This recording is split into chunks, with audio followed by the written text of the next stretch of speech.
السلام علیکم ورحمۃ اللہ وبرکاتہ۔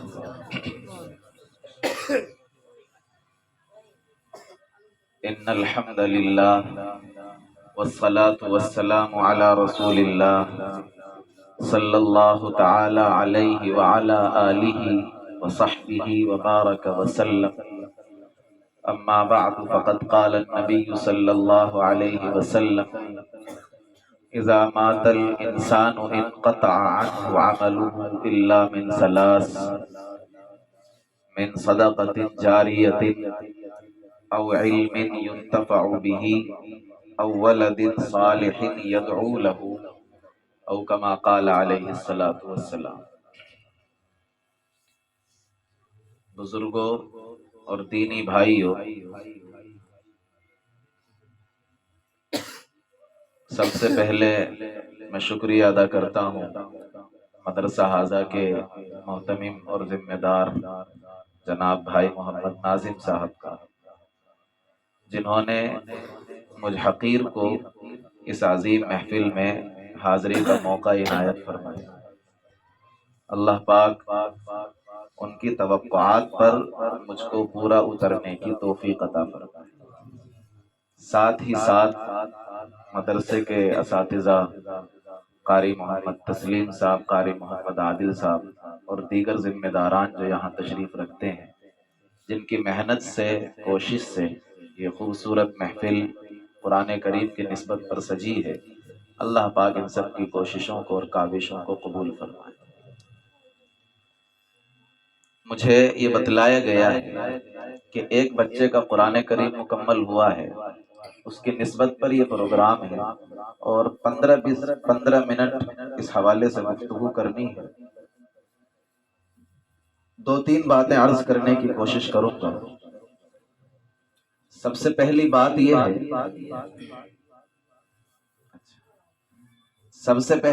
یہ ہے کہ جس کتاب کی نسبت پر یہ مجلس منعقد کی گئی ہے، جس کو ہم قرآن مجید کہتے ہیں، اس کتاب کا مقام کیا ہے؟ دوسری بات یہ عرض کرنی ہے کہ جو شخص اس کتاب کو اپنے سینے میں محفوظ کر لے، جس کو حافظ قرآن کہا جاتا ہے، اس کا مقام کیا ہے؟ اور تیسری بات یہ عرض کرنی ہے کہ جو والدین اپنے بچے کو قرآن کریم جیسی عظیم نعمت سے فیضیاب کرنے کا ارادہ کرتے ہیں اور ان کا بچہ حافظ قرآن بن جاتا ہے، ان والدین کا مقام و مرتبہ کیا ہے؟ موضوع مفصل ہے، وقت کم ہے، بہت اختصار کے ساتھ دو تین باتیں عرض کروں گا، آپ حضرات سے توجہ کی درخواست۔ قرآن کریم کا مقام نبی اکرم صلی اللہ علیہ وسلم نے ایک حدیث میں اس انداز میں بیان فرمایا: فضل کلام اللہ علی سائر الکلام کفضل اللہ علی خلقہ۔ اللہ کے کلام کو دنیا کے سارے کلاموں پر ویسی فضیلت حاصل ہے جیسی خود اللہ کو فضیلت حاصل ہے اپنی ساری مخلوق پر۔ یہ نبی علیہ السلام نے ارشاد فرمایا کہ ایک طرف اس کائنات کو بنانے والا ہے، اس کائنات کا خالق اور مالک ہے جس کو ہم اللہ کہتے ہیں، دوسری طرف یہ ساری کائنات ہے جو اس کی مخلوق ہے، جس کو اللہ نے بنایا ہے۔ جو نسبت اس ساری مخلوق اور اس ساری کائنات کو اللہ کی نسبت کے سامنے ہے، یعنی اللہ کا کیا مقام ہے اور اس کے سامنے اس ساری مخلوق کی کیا حیثیت ہے، بعینہ نبی علیہ السلام فرماتے ہیں کہ اللہ کے کلام کا وہ مقام ہے اور دنیا کے سارے کلام اس کے سامنے ہیچ ہیں اور پھیکے ہیں، کوئی حیثیت نہیں۔ فضل کلام اللہ علی سائر الکلام، اللہ کے کلام کو سارے کلاموں پر ویسی فضیلت حاصل ہے کفضل اللہ علی خلقہ، جیسے اللہ کو فضیلت حاصل ہے اپنی ساری مخلوق پر۔ یہ ایسا کلام ہے، اس عظیم کلام کو جو بندہ اپنے سینے کے اندر محفوظ کر لے، یوں تو اس کی بے پناہ فضیلتیں ہیں، احادیث میں بیان کی گئی۔ ایک حدیث میں نبی علیہ الصلوۃ والسلام نے ارشاد فرمایا کہ کل قیامت میں حافظ قرآن سے کہا جائے گا کہ تو پڑھتا جا اور چڑھتا جا، اقرا ورتقی، پڑھ اور چڑھ، ورتل اور آہستہ آہستہ پڑھ، ٹھہر ٹھہر کر پڑھ، کما کنت ترتل فی الدنیا، جیسے دنیا میں پڑھتا تھا آہستہ آہستہ۔ فإن منزلک عند آخر آیت تقرأها، تیری زبان پر قرآن کی جو سب سے آخری آیت جس منزل پر پہنچ کر آئے گی وہی تیرا ٹھکانہ ہے۔ یہ حافظ قرآن کا بڑا مقام ہے جو حدیث میں بیان کیا، بارہا آپ نے سنا ہوگا۔ میں ایک دوسرے مقام کی طرف آج اشارہ کرنا چاہتا ہوں۔ دنیا میں کوئی انسان کسی بھی انسان سے کتنا بھی قریبی اور گہرا تعلق بنا لے، لیکن وہ انسان اپنا اسٹیٹس کبھی دوسرے کو نہیں دیتا۔ میں اگر کسی بھی انسان سے، کسی پاورفل انسان سے اپنا تعلق بنا لوں، دوستی بنا لوں، اس سے میں مربوط ہو جاؤں، اٹھنا بیٹھنا اس کے ساتھ ہو جائے، میرا اکرام بھی کرے گا، میں بھی اس کا اکرام کروں گا، میرے اس کے گھر جانے پر ناشتہ بھی کرا دے گا، کھانا بھی کھلائے گا، ہر طرح سے وہ میزبانی کی ذمہ داری نبھائے گا، وہ میرے یہاں آئے گا، میں بھی سب کچھ کروں گا، لیکن اس سارے تعلق کے باوجود میں اپنا اسٹیٹس اور اپنا لیبل جو میرے نام کے ساتھ چسپاں ہے اس کو نہیں دے سکتا، اور جو لیبل اس کے نام کے ساتھ چسپاں ہے وہ مجھے نہیں دے سکتا۔ ایک مثال لے سکتے ہیں آپ اس کو سمجھنے کے لیے۔ ملک کا وزیر اعظم ہے، اس کا ایک اپنا مقام ہے، اس کے نام کے ساتھ ایک لیبل لگا ہے کہ یہ وزیر اعظم ہے، یہ پردھان منتری ہے۔ کسی بھی انسان کا اس سے کتنا ہی گہرا تعلق کیوں نہ ہو، حتیٰ کہ اس کے گھر کا کوئی اس کا حقیقی بھائی ہی کیوں نہ ہو، حتیٰ کہ اس کا حقیقی باپ ہی کیوں نہ ہو، گہرے سے گہرا دوست کیوں نہ ہو، وزیر اعظم سب کچھ اس کو دے گا، لیکن وہ اپنے نام کے ساتھ وزیر اعظم لکھ دے، یہ نہیں ہو سکتا۔ ہو سکتا ہے وزیر اعظم کا باپ، والد، سب کچھ وزیر اعظم اس حیثیت سے کہ وہ اس کے فادر ہیں، والد ہیں، سب کچھ دے سکتا ہے، اپنا خزانہ، اپنا روپیہ پیسہ، احترام، عقیدت، محبت، ہر چیز نچھاور کر سکتا ہے، لیکن اس عقیدت، اس محبت اور اس احترام کے باوجود یہ بندہ اپنا لیبل نہیں دے سکتا۔ ایسا نہیں ہو سکتا کہ چلو میں وزیر اعظم ہوں، میرے نام کے ساتھ لکھا جاتا ہے وزیر اعظم، تم تو میرے ابا جی ہو، تم بھی لکھ سکتے ہو آج سے وزیر اعظم، اپنے نام کے ساتھ لکھ سکتا ہے؟ نہیں لکھ سکتا۔ دنیا میں بڑے سے بڑا بندہ اور کتنا ہی قریبی کیوں نہ ہو جائے، اپنا نام اس کو نہیں دیتا ہے، سب کچھ دے دیتا ہے۔ قربان جائیے اللہ کی ذات پر، حافظ یہ کس کا نام ہے؟ یہ اللہ کا نام ہے۔ قرآن کریم میں اللہ رب العزت نے خود اپنے لیے ارشاد فرمایا ہے، اِنَّا نَحْنُ نَزَّلْنَا الذِّكْرَ وَإِنَّا لَهُ لَحَافِظُونَ، ہم نے قرآن اتارا ہے، اِنَّا نَحْنُ نَزَّلْنَا الذِّكْرَ، ہم نے قرآن اتارا ہے، وَإِنَّا لَهُ لَحَافِظُونَ، اور ہم اس کے محافظ ہیں، حافظ ہیں۔ اللہ نے لفظ حافظ کو اپنے لیے استعمال کیا ہے کہ یہ میرا نام ہے۔ اللہ کے مختلف نام ہیں صفاتی، اللہ کو غفور بھی کہا جاتا ہے، غفار بھی کہا جاتا ہے، رازق بھی کہا جاتا ہے، رزاق بھی کہا جاتا ہے، مختلف اللہ کے صفاتی نام ہیں۔ انہی ناموں میں اللہ کا ایک نام ہے حافظ، یہ کسی انسان کا نام نہیں، اللہ کا نام، اور اللہ نے اس نام کو اپنے لیے استعمال کیا، وَإِنَّا لَهُ لحافظون، لیکن آپ حافظ قرآن کی عظمت کا اندازہ لگائیے کہ جس بندے نے اللہ کے قرآن کو اپنے سینے میں محفوظ کر لیا، اللہ نے بے شمار نعمتیں عطا فرمائی، لیکن ساتھ ساتھ ایک ایسی نعمت دی کہ اپنا نام اسے دے دیا کہ یہ نام میرا تھا، میں تھا حافظ، آج سے تو بھی دنیا میں حافظ کہلائے گا۔ تیرے گھر والے تجھ کو، کیا نام ہے آپ کا؟ محمد عارش، آج سے تیرے گھر والے محمد عارش نہیں بلکہ کیا کہیں؟ حافظ محمد عارش۔ تو یہ اللہ کا نام ہے حافظ، اللہ نے اپنا نام دے دیا۔ یہ کتنی بڑی فضیلت ہے۔ دنیا کا بڑے سے بڑا سخی اور داتا، اپنی ہر چیز قربان کر دینے والا، اپنے پاس موجود ہر نعمت، ہر دولت، ہر خزانہ کسی پر نچھاور کر دینے والا، کبھی اپنا نام کسی کو نہیں دیتا۔ اللہ نے اپنا نام قرآن کو یاد کرنے والے کے حوالے کر دیا کہ تیرا نام حافظ۔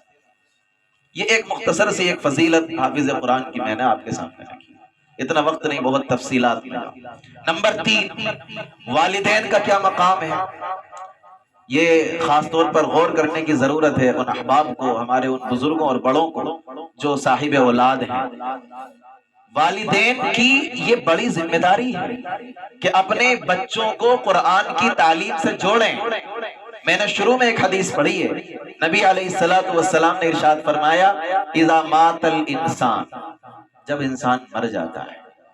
انقطع عنہ عملہ، تو اس کے اعمال کا سلسلہ منقطع ہو جاتا ہے، بریک لگ جاتا ہے، فل اسٹاپ، گاڑی آگے نہیں جائے گی۔ یعنی اب نماز نہیں پڑھ سکتا، روزہ نہیں رکھ سکتا،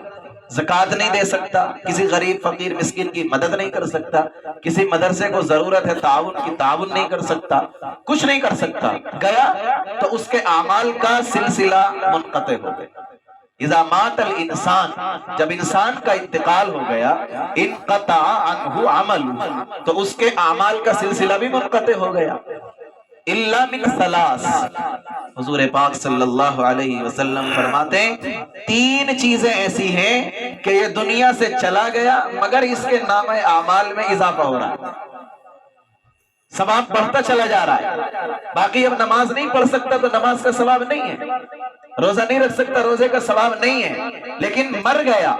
دنیا سے چلا گیا، کوئی عمل نہیں کر رہا، کوئی نیکی کا کام نہیں کر رہا، لیکن 3 کام ایسے کہ اب بھی ثواب ملے گا۔ نمبر 1، من صدقۃ جاریہ، صدقہ جاریہ کر کے گیا ہے، مدرسے کو ضرورت تھی زمین کی، زمین دے کے گیا ہے، مدرسے کو ضرورت تھی زمین میں تعمیر کی، تعمیر کے لیے انتظام کرا کے گیا ہے، مدرسے نے زمین خریدی تھی اور ضرورت تھی اس کی ادائیگی کے لیے پیسے کی، اس میں پیسہ لگا کر گیا ہے، مسجد کو ضرورت تھی کسی سامان کی، مسجد کو سامان دے کر گیا ہے، صدقۃ جاریہ، صدقہ جاریہ کر کے گیا ہے۔ جب تک یہ مدرسہ آباد ہے، جب تک یہ زمین شاداب ہے، جب تک یہاں اللہ کا کلام پڑھا جا رہا ہے، جب تک یہاں اللہ کا قرآن اس کی تعلیم ہو رہی ہے، تب تک اس بندے کے نامہ اعمال میں نیکیوں میں اضافہ ہوتا رہے، الا من صدقۃ جاریہ۔ نمبر 2، او علم ينتفع به، یا جاتے جاتے کوئی ایسا علمی کارنامہ چھوڑ گیا جس سے دنیا فائدہ اٹھا رہی ہے، مثلا کوئی کتاب لکھ کر چلا گیا، جیسے مشہور کتاب سب نے نام سنا فضائل اعمال، حضرت مولانا شیخ زکریا نور اللہ مرقدہ نے لکھی ہے، وہ دنیا سے چلے گئے، ایک لمبا وقت ہو گیا، لیکن ان کی لکھی ہوئی فضائل اعمال ہر مسجد میں موجود ہے، پڑھی جاتی ہے، جب تک وہ پڑھی جاتی رہے گی اور اس سے لوگ فائدہ اٹھاتے رہیں گے تب تک حضرت کے نام اعمال میں اضافہ ہوتا ہے۔ او علم ينتفع به، یا ایسا علم جس سے فائدہ اٹھایا جائے۔ اور نمبر 3، یہ مجھے عرض کرنا ہے اس مجلس میں، او ولد صالح يدعو له، ایسا بیٹا، ایسی اولاد چھوڑ کر گیا جو اس کے لیے دعا کرتی ہے۔ یہاں میں رک کر یہ عرض کرنا ضروری سمجھتا ہوں کہ آپ اپنی اولاد کو دنیا کی ہر نعمت دے دیجئے، وہ نعمت اسی کے کام آ سکتی ہے، اگر آپ نے اپنی اولاد کو قرآن کی نعمت دی وہ اس کے کام تو آئے گی ہی، آپ کے کام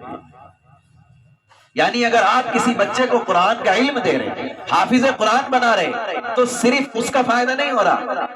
اپنا بھی فائدہ ہو رہا۔ حضرت مولانا قاسم نانوتوی نور اللہ مرقدہ کا نام سب نے سنا ہوگا، دارالعلوم دیوبند کے بانی، جنہوں نے مدرسہ دارالعلوم دیوبند اس کی بنیاد رکھی۔ ان کے بیٹے تھے جناب مولانا محمد احمد صاحب، وہ بھی بعد میں محتمم رہے دارالعلوم دیوبند کے۔ ان کے بیٹے تھے جناب قاری محمد طیب صاحب، وہ بھی دارالعلوم دیوبند کے محتمم رہے۔ ایک مرتبہ کا واقعہ ہے کہ قاری طیب صاحب کو ان کے والد محترم مولانا احمد نے آواز دے کر بلایا۔ ان کی اخیر عمر ہے، سنیے بات کو، ان کی اخیر عمر ہے مولانا احمد کی، اور اپنے بیٹے کو بلا رہے ہیں قاری طیب صاحب کو کہ طیب ادھر آؤ۔ ظاہر ہے اولاد تو باپ سے ڈرتی ہے، گھبراتے گھبراتے پہنچے، تنہائی میں بلایا ہے، معلوم نہیں آج کیا کارروائی ہونی ہے، ڈانٹ پڑنی ہے، پٹائی ہونی ہے، کوئی جرم ہو گیا، کیا ہو گیا، گھبرا رہے ہیں، گھبراتے گھبراتے پہنچے، جی ابا جی۔ تو مولانا احمد نے کہا کہ جیسے میں نے تمہیں بلایا نا آواز دے کر ابھی طیب، ایسے ہی مجھے میرے والد مولانا قاسم نانوتوی نے بلایا تھا جب ان کی عمر کا بالکل اخیر مرحلہ تھا، اور انہوں نے مجھے بلایا تھا کہ احمد ادھر آؤ۔ میں ویسے ڈرتے ڈرتے گیا تھا جیسے تو ڈرتا ہوا آیا۔ اس کے بعد مجھ سے میرے والد مولانا قاسم نانوتوی نے کہا کہ میں نے تمہیں بہت کچھ پڑھایا ہے، لکھایا ہے، علم دیا ہے، میں دنیا سے چلا جاؤں گا، تم دنیا میں رہو گے، پوری دنیا میں تمہاری شہرت ہوگی، تمہارے علم کا چرچا ہوگا، تمہارے لیے بڑے مقامات ہوں گے، ہر طرف تمہارا اکرام ہوگا، احترام ہوگا، اعزاز ہوگا، لیکن سنو اے احمد، یہ سب کچھ تمہارے لیے ہے، لیکن میں نے تمہیں حافظ قرآن بنایا ہے اپنے لیے۔ سب کچھ تمہارے لیے، ساری شہرتیں تمہارے لیے، ساری عزتیں تمہارے لیے، لیکن تم حافظ قرآن ہو، اور میں نے حافظ قرآن تمہارے لیے نہیں بنایا، حافظ قرآن بنایا ہے اپنے لیے۔ یہ میرا انویسٹمنٹ ہے، کیا بولتے ہیں انگلش میں انویسٹمنٹ، جو خرچ کرتے تجارت کے لیے پیسہ جو لگاتے، یہ میں نے انویسٹ کیا ہے، یہ مال اپنے لیے کیا ہے، لہذا میرے مرنے کے بعد مجھے بھول مت جانا۔ تو مولانا احمد کہتے ہیں بیٹا طیب، وہ دن ہے اور آج کا دن ہے جب سے میرے والد یعنی مولانا قاسم نانوتوی دنیا سے رخصت ہوئے ہیں، کوئی دن ایسا نہیں ہے جس دن میں نے ان کے لیے 2 پارے نہ پڑھے۔ 2 پارے روزانہ پڑھتا ہوں ان کے اصالے ثواب کے لیے۔ اور اب سنو طیب کہ اب میرا آخری وقت ہے، یہ تو میرے ابا جی کا معاملہ تھا، یہ میرا آخری وقت ہے، اور تم دنیا کے اندر رہو گے، تمہاری شہرتیں ہوں گی، تمہارے علم کے چرچے ہوں گے، تمہارے مقام کی بلندیاں ہوں گی، ہر طرف تمہارے نام کا چرچا ہوگا، ساری شہرتیں، ساری عزتیں، سارے مقام و مرتبے، سب کچھ تمہارے لیے، لیکن یاد رکھنا میں نے حافظ تمہیں اپنے لیے بنایا۔ قاری طیب صاحب نور اللہ مرقدہ لکھتے ہیں ایک جگہ کہ وہ دن ہے اور آج کا دن ہے، یعنی جب وہ لکھ رہے ہیں اس وقت میں نے اپنے والد کو فراموش نہیں کیا ہے، اور میں روزانہ اوابین میں 1 پارہ اپنے والد کے لیے پڑھتا ہوں، نفل میں اوابین کی نیت باندھ کر 1 پارہ روزانہ اپنے والد مولانا احمد کے لیے پڑھتا ہوں، ان کو ایصال ثواب کرتا ہوں۔ آپ بتائیے کہ مولانا احمد نے قرآن کو حفظ کیا، فائدہ پہنچ رہا ہے ابا جی قاسم نانوتوی نور اللہ مرقدہ، قاری طیب نے حفظ کیا ہے، فائدہ پہنچ رہا والد محترم مولانا احمد کو۔ میں درخواست کروں گا ان احباب سے جو صاحب اولاد ہیں کہ آپ اپنی اولاد کو حافظ قرآن بنائیے اور اپنے لیے بنائیے، اس کا فائدہ ان کو تو ہونا ہی ہے، آپ کو بھی ہونا ہے۔ ابھی نعت پڑھ رہا تھا ایک بچہ، اس میں ایک مصرع آیا تھا کہ کتنے لوگوں کو لے کر جائے گا بھائی، کون نعت پڑھ رہا تھا؟ 7 پیڑھیوں کو۔ تو حافظ قرآن کے بارے میں آتا ہے کہ وہ اتنے سارے لوگوں کو لے کر جنت میں جا رہا ہے۔ حدیث پاک کے اندر 10 لوگوں کا تذکرہ ہے کہ ایک حافظ 10 لوگوں کو لے کر چلا جائے گا جنت میں۔ آپ اندازہ لگائیے کہ اگر ہم گھر میں ایک حافظ بنا دیں تو ہمارا کتنی مشکل آسان ہو جائے گا، ہمارا بیڑا پار ہو جائے گا، ہماری پریشانیاں حل ہو جائیں گی۔ دنیا میں ہم کتنا پریشان رہتے ہیں، کہہ کہہ کے سب سے اپنی پریشانی حیات، پریشان ہیں، مارے جا رہے ہیں، پٹ رہے ہیں، کٹ رہے ہیں، کبھی یہاں پریشان، کبھی وہاں پریشان، کبھی اس سے شکایت، کبھی اس سے شکایت۔ ہم امت محمدیہ میں ہمارا کیا حال ہو گیا؟ شاعر کہتا کہہ کہہ کے سب سے اپنی پریشانی حیات، کیوں کر رہا ہے مبتلا خود کو عذاب میں؟ ساری دنیا کے سامنے جا رہا، ساری دنیا کے در پہ ہاتھ پھیلا رہا، یہ دیں گے تیری پریشانیوں کا حل، ان کے پاس ہے تیری پریشانیوں کا علاج، اپنے آپ کو کیوں عذاب میں مبتلا کرتا ہے ان کے دروں پہ جا کر؟ کہہ کہہ کے سب سے اپنی پریشانی حیات، کیوں کر رہا ہے مبتلا خود کو عذاب میں؟ ایمان نہ بیچ، غیروں سے جا کر مدد نہ مانگ، ایمان نہ بیچ، غیروں سے جا کر مدد نہ مانگ، حل مشکلوں کا ڈھونڈ خدا کی کتاب میں۔ سارے مشکلوں کا حل تو یہاں ہے، ساری پریشانیوں کا علاج ہمارے پاس ہے۔ قرآن خود اپنے بارے میں کہہ رہا ہے وَنُنَزِّلُ مِنَ الْقُرْآنِ مَا هُوَ الشِّفَاءُ وَرَحْمَةٌ لِّلْمُؤْمِنِينَ۔ اللہ فرماتے ہیں ہم قرآن اتار رہے ہیں، اس قرآن میں شفا ہے، علاج ہے۔ وَنُنَزِّلُ مِنَ الْقُرْآنِ، ہم قرآن اتار رہے ہیں، مَا هُوَ الشِّفَاءُ، جس میں شفا بھی ہے، وَرَحْمَةٌ، اور رحمت بھی ہے، لِلْمُؤْمِنِينَ، ایمان والوں کی۔ یہ جلسے کا کوئی لمبا چوڑا پروگرام نہیں ہے کہ تفصیل سے میں بات کروں، 15-20 منٹ میں نے آپ کے لے لیے ہیں۔ میں نے ان 15-20 منٹ میں آپ سے یہ کہنے کی کوشش کی ہے کہ یہ جو کتاب ہمارے درمیان ہے، یہ سب سے عظیم ترین کتاب ہے۔ اللہ رب العزت کا یہ دنیا کے اندر ایک زندہ اور جاوید معجزہ ہے جو ہمارے سامنے ہے۔ ہمیں اس کتاب سے استفادہ کرنا چاہیے، اور حافظ قرآن کے تعلق سے جو فضائل ہیں، اپنے بچوں کو قرآن کی تعلیم سے جوڑ کر انہیں بھی ان فضیلتوں کا مستحق بنانا چاہیے، اور والدین کے لیے جو فضیلتیں ہیں کہ ان کے سروں پر ایک ایسا تاج رکھا جائے گا جس کی چمک سورج کی چمک اور روشنی سے زیادہ ہوگی، اپنے آپ کو بھی اس کا مستحق بنانا چاہیے۔ اور آج کے حالات میں آخری بات کہہ کر بات ختم کر رہا ہوں، آج کے حالات میں ہمارے دشمن کا سب سے بڑا نشانہ ہماری نسلوں کے ایمان پر ہے۔ ہم جو آج ایمان والے ہیں، یہ ہمارا کمال نہیں ہے، یہ ہمارے آباء و اجداد کی قربانیاں ہیں۔ ابھی 26 جنوری آئے گی نا تو پروگرام ہوتے ہیں تو آپ سنیں گے ہر طرف کہ ہمارے باپ داداؤں نے کیسی کیسی قربانیاں دی ہیں، کہ ہم اپنے تشخص کے ساتھ، اپنے ایمان کے ساتھ زندہ ہیں اس ملک میں۔ ہم ان کا نام فخر سے لیتے ہیں، اپنے بڑوں کا، کہ انہوں نے یہ قربانیاں دی ہیں تو ہم اسلام کے ساتھ، ایمان کے ساتھ اس ملک میں زندہ ہیں۔ یاد رکھیے اگر بچوں کو قرآن کی تعلیم سے نہ جوڑا تو ہم تو اپنے والدین کا نام عزت سے لیتے ہیں، لیکن ہماری آنے والی نسل ہمیں گالیاں دیں گی، گالیاں دیں گی، گالیاں، کہ ان کی نسل، ان کے آباء و اجداد انہیں ایمان دے کر گئے تھے لیکن ہمارے بڑوں نے ہمارا جنازہ نکال دیا، بیڑا غرق کر دیا۔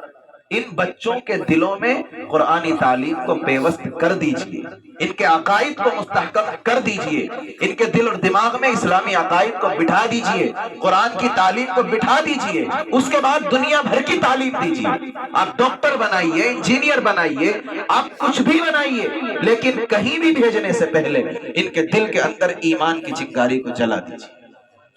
کہیں بھی جائیں ایمان پر زد نہ آئے، ورنہ دشمن نے ایسی ایسی چالیں استعمال کی ہیں۔ مجھے کل ہی ایک بچہ بتلا رہا تھا کہ جی اسکول میں پڑھنا جاتا ہوں اس چوراہے کی طرف، تو وہاں صبح صبح جانے کے بعد کچھ چیزیں پڑھواتے ہیں اور ہاتھ بھی جڑواتے ہیں، اس میں مختلف چیزیں ہوتی ہیں۔ اس نے مجھے کچھ اپنے نظمیں جو پڑھوائی جاتی ہیں ان میں سے ایک دو مصرے بتائے، میں نے کہا بھائی یہ تو غلط ہے، تو ناجائز شرکی جملے کہ جی کیا کریں۔ پریشانی یہ ہے کہ جانا بھی مجبوری ہے، پڑھنا ہے تو جانا ہے، تو ہمیں یہ اپنے بچوں کے دل اور دماغ میں بٹھا دینا ہے کہ سمجھوتا نہیں ہے، پڑھنے جا رہے ہیں لیکن ایمان کے سودے کے ساتھ نہیں جانا ہے۔ قرآن ہمارا پہلا بنیادی مقصد ہے، قرآن کی تعلیم ہمارا مقصد ہے۔ یہ دنیا کی تعلیم یہ صرف ہماری ضرورت ہے، مقصد نہیں ہے، مقصد قرآن کی تعلیم ہے۔ میں نے فی الحال مشورے کے طور پر اس بچے سے یہ کہا کہ جب ہاتھ اٹھواتے ہیں تو آپ ہاتھ اٹھا لو، تھوڑے سے کھول لو، یوں نہ کر کے یوں کر لو، یعنی انہیں یہ دکھلا دو کہ ٹھیک ہے ہاتھ اٹھے ہوئے لیکن اپنے دل کے اندر نیت رکھو کہ میں اللہ سے دعا مانگتا ہوں، ہاتھ یوں کر لو تھوڑے سے، اور اس کے بعد وہ پڑھوا رہے وندے ماترم مثلا، آپ ان کو جملے کو مت بولو، آپ اپنی تو ہنگامہ سے ایک شور ہوتا ہے بھئی 400 بچے کھڑے ہیں لائن لگا کر پڑھ رہے ہیں تو کس کی زبان سے کیا نکل رہا کیا معلوم ہوتا ہے؟ ان کے آپ اپنی زبان پر رکھیے کوئی بھی حمد، کوئی بھی دعا لبے آتی ہے، سب کو یاد رہتی ہے تقریباً، وہ کچھ بھی پڑھوا رہا ہو کچھ بھی پڑھا جا رہا ہو، آپ آہستہ آہستہ منہ چلاتے رہیے لبے آتی ہے دعا بن کے تمنا،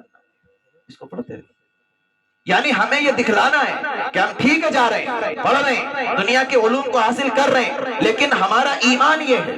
ابھی 2-4-5 دن کے بعد بسنت آنے والا ہے، دنیا بھر میں سارے مسلمان پتنگ بازی میں لگے رہتے ہیں، پتنگ اڑاتے ہیں، اور کس سے کتنا نقصان ہوتا ہے، سارے نقصان ایک طرف، علماء سمجھاتے ہیں، ہم بھی تقریریں کرتے ہیں، ہم بھی بتاتے ہیں اور اس کے نقصان بتلاتے ہیں کہ اگر آپ نے پتنگ اڑائی تو سر کٹ سکتا ہے، گردن کٹ سکتی ہے، کسی کی ناک کٹ سکتی ہے، کسی کو نقصان ہو سکتا ہے، اگر آپ پتنگ بازی میں لگے ہوئے تو چھت پہ سے گر سکتے ہیں، چوٹ آ سکتی ہے، ساری پریشانیاں بتلاتے ہیں۔ لیکن میں ان ساری پریشانیوں سے ہٹ کر کہہ رہا ہوں کہ یہ ساری پریشانیاں اپنی طرف، آپ ان کی وجہ سے بھی پتنگ کو چھوڑیے، لیکن سب سے بڑی پریشانی یہ ہے کہ یہ ہمارے عقیدے کے خلاف ہے۔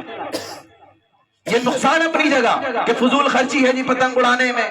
جان کا نقصان ہو سکتا ہے جی پتنگ اڑانے میں، ابھی کل کی خبر تھی کسی کا مانجا لگ گیا، کٹ گیا، کتنے ٹانکے آئے، وہ ساری چیزیں اپنی طرف، لیکن میں یہ بچوں کے دماغ میں بٹھانا چاہتا ہوں، جوانوں کے دماغ میں بٹھانا چاہتا ہوں کہ پتنگ بازی سے جو منع کیا جا رہا ہے، آپ اتنا مت سمجھیے کہ صرف یہ جان کا خطرہ اس لیے منع کیا جا رہا ہے، یا اس میں فضول خرچی اس لیے منع کیا جا رہا ہے، یا یہ ایک نقصان کی چیز ہے اس لیے منع کیا جا رہا، وہ ساری چیزیں اپنی جگہ، ہم سب سے پہلے نمبر پر اس لیے منع کرتے ہیں کہ یہ مذہب اسلام کے خلاف ہے، یہ غیروں کا تہوار ہے، اس کے اندر غیروں سے مشابہت ہے، یہ سارے نقصان ایک طرف، ہمیں اپنے بچے کے دماغ میں عقیدے کی پختگی کو بٹھانا ہے کہ ہمارے عقیدے کے خلاف ہے، اس لیے ہم اس کو منع کرتے ہیں، نقصان اپنی طرف۔ تو قرآن کی تعلیمات سے جوڑ کر بچوں کے دل اور دماغ میں اپنے بنیادی اور اسلامی عقائد کو بٹھانا ہم سب کی ذمہ داری ہے۔ اللہ پاک ہم سب کو کہنے سے زیادہ عمل کی توفیق عطا فرمائے۔ اخیر میں ایک بار پھر مدرسے کے تمام منتظمین کا، اساتذہ کا میں شکر گزار ہوں جنہوں نے یہ نورانی محفل سجائی ہے، جس کی برکت سے چند باتیں کہنے کی توفیق ملی۔ اللہ مجھے بھی آپ سب کو بھی کہنے سے زیادہ سننے سے زیادہ عمل کی توفیق عطا فرمائے۔ وآخر دعوانا الحمدللہ رب العالمین۔